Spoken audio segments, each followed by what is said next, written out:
So in the last video we have solved the practice problem 2.3 और आज की जो वीडियो है इसमें हम प्रैक्टिस प्रॉब्लम 2.4 को सॉल्व करेंगे।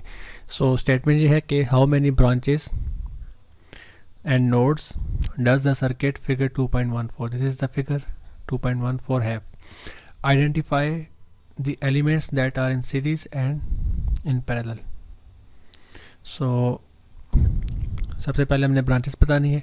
हर सर्किट एलिमेंट जो है वो ब्रांच कंसिडर किया जाता है। जैसे यहाँ पे एक हमारे पास ये एक रजिस्टर कनेक्टेड है, ठीक है। सो ये मेरे पास एक ब्रांच हो गई।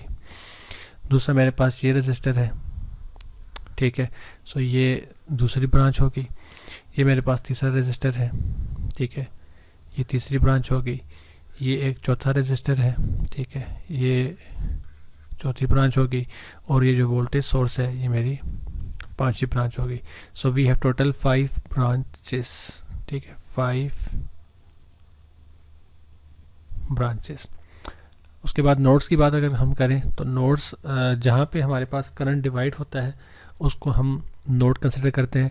अब इस सर्किट में देखें आपके पास जो करंट जो यहाँ से करंट जा रहा है, ठीक है, वो कुछ पोर्शन उसका इधर डिवाइड हो रहा है, कुछ पोर्शन उसका इधर डिवाइड हो रहा है।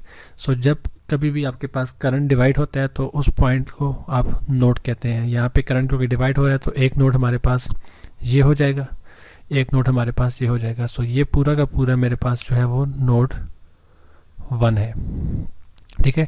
क्योंकि देखें यहाँ पे जो पोटेंशियल होगा वही पोटेंशियल जहाँ पे भी होगा, वही पोटेंशियल जहाँ पे भी होगा, वही पोटेंशियल जहाँ पे भी होगा। सो इसका मतलब ये है कि ये पूरा का पूरा एक ही नोड है। अब दूसरी ये नोड है हमारे पास, दूसरा नोड यहाँ पे है क्योंकि यहाँ पे करंट जो है वो डिवाइड हो रहा है और ये जो पोटेंशियल यहाँ पे है वही पोटेंशियल यहाँ पे भी है। सो इसलिए पूरा का पूरा दूसरा नोड जो है वो मेरे पास ये वाला है। अब तीसरा का जो नोड है वो मेरे पास ये वाला है। देखिए यहाँ पे भी करंट डिवाइड हो रहा है, ठीक है। इसको हम यूजुअली जो है वो रेफरेंस नोड भी कहते हैं या जो ग्राउंड के साथ हमारा कनेक्टेड होता है। सो ये पूरा का पूरा एक हमारा रेफरेंस नोड है। सो टोटल हमारे पास कितने नोड हुए? Nodes equal to 3 and branches equal to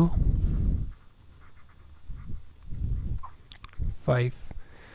अब उसके बाद वो ये कह रहा है कि आइडेंटिफाई करें कि एलिमेंट्स जो है वो सीरीज़ में है या कि वो पैरेलल में है।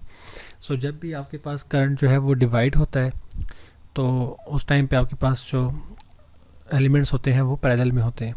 सो जो करंट यहाँ से आ रहा था एक्चुअली वो डिवाइड हो रहा है, कुछ पोर्शन उसका यहाँ पे आ रहा है, कुछ पोर्शन उसका यहाँ पे आ रहा है। सो इसलिए 1 और 2 जो है वो आपस में पैरेलल में है। इस तरह जो करंट यहाँ पे जा रहा था, कुछ करंट इधर जा रहा था, कुछ करंट इधर जा रहा था। सो इसलिए सेम करंट जो है वो फ्लो नहीं कर रहा है। तो इसका मतलब ये है कि 10 वोल्ट सोर्स और 4 ओम जो रजिस्टर है ये भी पैरेलल में लगे हुए हैं। सो यही चीज़ें हमने बतानी थी। अब इनके जो इक्वलेंट है एक्चुअली 1 ओम एंड 2 ओम का जो इक्वलेंट है वो सीरीज़ में है 5 ओम से, क्योंकि जो करंट इन दोनों का जो करंट होगा इक्वलेंट करंट जो है वो 5 ओम से भी गुजरेगा। सो इसलिए इन दोनों का इक्वलेंट जो है वो 5 ओम के साथ सीरीज़ में हो जाएगा। ठीक हो गया। सो ये हमारी प्रैक्टिस प्रॉब्लम थी। नेक्स्ट प्रैक्टिस प्रॉब्लम जो है वो 2.5 होगी जिसको हम नेक्स्ट वीडियो में सॉल्व करेंगे।